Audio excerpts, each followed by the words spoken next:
அனைவருக்கும் வணக்கம். செந்தில் பாலாஜிக்கு மீண்டும் செக் வைத்த பாமக தலைவர் மருத்துவர் அன்புமணி ராமதாஸ் அவர்கள் 400 கோடி மின்மாற்றி கொள்முதல் ஊழல் நடந்திருக்கிறது, அதுக்கு அதாவது ஓராண்டாக எந்த நடவடிக்கையும் இல்லை, சிபிஐ விசாரணை வேணும், சிபிஐ விசாரணைக்கு ஆணையிடுங்கள் அப்படின்னு சொல்லிட்டு பாமக தலைவர் கோரிக்கை விடுத்திருக்கிறார். அது குறித்து விரிவாக பார்ப்போம். தமிழ்நாடு மின்சார வாரியத்திற்கு 2021ஆம் ஆண்டு முதல் 2023ஆம் ஆண்டு வரை மின் வாரியத்திற்கு அதிக விலை கொடுத்து 45,800 மின்மாற்றிகள் வாங்கப்பட்டதில் வாரியத்திற்கு 400 கோடி இழப்பு ஏற்பட்டதாகவும் அது குறித்து விசாரணை நடத்த வேண்டும் என்று தமிழ்நாடு லஞ்ச ஒழிப்புத்துறை கண்காணிப்பு இயக்குநரகத்தில் அறப்போர் இயக்கம் புகார் சொல்லியிருந்துருக்குறாங்க. அதில் பார்த்தீங்கன்னா ஓராண்டுக்கு மேலாயும், ஒரு வருஷத்துக்கு மேலாயும் இது வரைக்கும் எந்த நடவடிக்கையும் எடுக்கலை அப்படின்னு சொல்லிட்டு குறிப்பிடுறாரு. இது தமிழ்நாடு அரசும் காவல்துறையும் காட்டும் அலட்சியும் தாமதமும் கண்டிக்கத்தக்கது. திமுக ஆட்சிக்கு வந்த பிறகு மின்சார வாரியத்திற்கு 45,800 மின்மாற்றிகள் வாங்கப்பட்டிருக்கின்றன. வெளிப்படையான ஒப்பந்த புள்ளிகள் மூலம் பல்வேறு ஒப்பந்ததாரர்களிடமிருந்து அவர்கள் குறிப்பிட்ட விலை புள்ளிகளில் விட குறைந்த விலைக்கு மின்மாற்றிகள் வாங்கப்பட்டதாக அரசு கூறிக்கொள்ளும் போதிலும் வெளிச்சந்தையை விட அதிக விலை கொடுத்து தான் மின்மாற்றிகள் வாங்கியிருக்காங்க. அதாவது பார்த்தீங்கன்னா அவங்க மதிப்பிட்டதை விட நாங்கள் குறைச்சி தான் வாங்கியிருக்கிறோம் அப்படின்னு சொல்லிட்டு அரசு சொல்லுது. ஆனால் உண்மை என்னன்னா இவங்க வெளி சந்தையில் விற்கிறதை விட இவங்க கூடுதலாக கொடுத்து தான் வாங்கியிருக்கிறாங்க.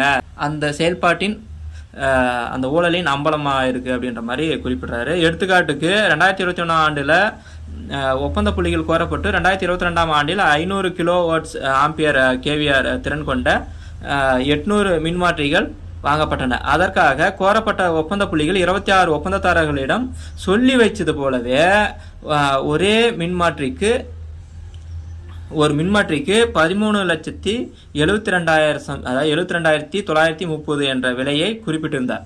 அதை தொடர்ந்து அவர்களிடம் பேச்சு நடத்தி 12,49,800 என்ற விலைக்கு அதாவது வாங்கினதா தெரிவிச்சிருக்கிறாங்க. மத்திய அரசு அவங்க நடத்துகிற அந்த மின் சந்தை தளத்தில் பார்த்தீங்கன்னா 8,91,000 மட்டும்தான். தமிழ்நாடு மின்வாரிய பொறியாளர் சங்கத்தினர் குறிப்பிடும் விலை என்ன பார்த்தீங்கன்னா 7,89,753 தான். இவை அனைத்தும் அதாவது அதை விட குறைவாக மின்மாற்றி 7,87,311 என்ற விலைக்கு ராஜஸ்தான் மாநிலம் அரசு வாங்கியிருக்குது. இந்த காலகட்டத்தில் பார்த்தீங்கன்னா ராஜஸ்தான் 7,87,000 வாங்கியிருக்கிறாங்க.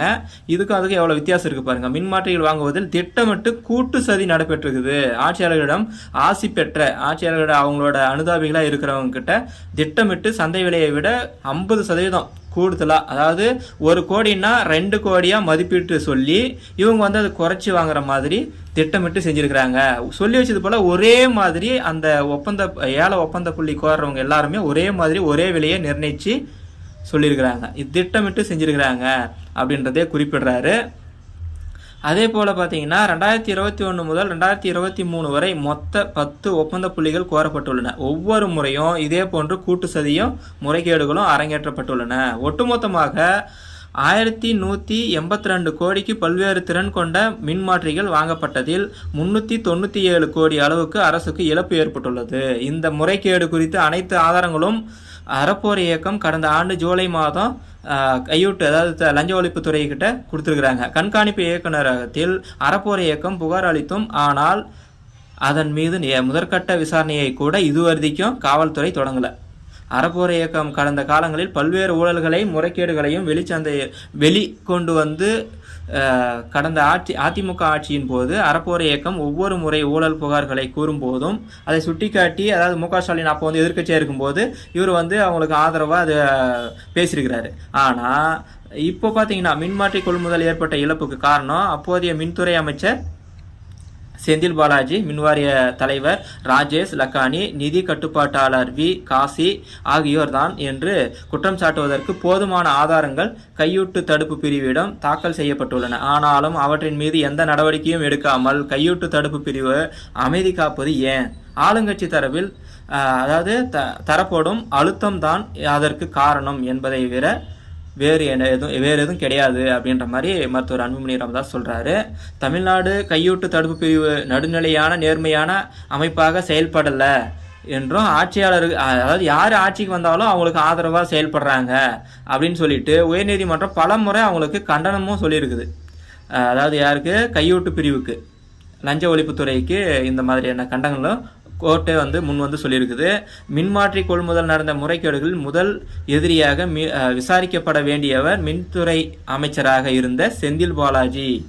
ஊழல் வழக்கில் சிறை சென்று 471 நாள் சிறைவாசத்திற்கு பிறகு விடுதலையான அவரை பெருந்தியாகம் செய்தவர் என முதலமைச்சர் மு.க.ஸ்டாலின் பாராட்டுகிறார். செந்தில் பாலாஜிக்கு ஆதரவாக அரசு எந்திரமே செயல்படுகிறது. அவ்வாறு இருக்கும்போது மின்மாற்றி கொள்முதல் முறைகேடு விவகாரத்தில் நியாயம் கிடைக்காது. எனவே மின்மாற்றி கொள்முதலில் அரசுக்கு 397 கோடி இழப்பு ஏற்பட்டது குறித்து சிபிஐ விசாரணை வேண்டும், தமிழ்நாடு அரசு ஆணையிட வேண்டும் அப்படின்னு சொல்லிட்டு பாமக தலைவர் கோரிக்கை விடுத்திருக்கிறார். கண்டிப்பாக இது குறித்து விசாரணை நடைபெற்றால் மீண்டும் செந்தில் பாலாஜி அவர்கள் உள்ளே செல்வது உறுதி அப்படின்றது தான் இந்த செய்தி காட்டுது. அடுத்தடுத்து என்ன நடக்குது என்று பார்ப்போம். இந்த காணொளி பிடிச்சிருந்தால் லைக் பண்ணுங்கள், சப்ஸ்கிரைப் பண்ணுங்கள். மறக்காமல் இந்த கருத்து ஏதாவது நீங்கள் சொல்லணுன்னா கருத்து தெரிவிங்க. நன்றி.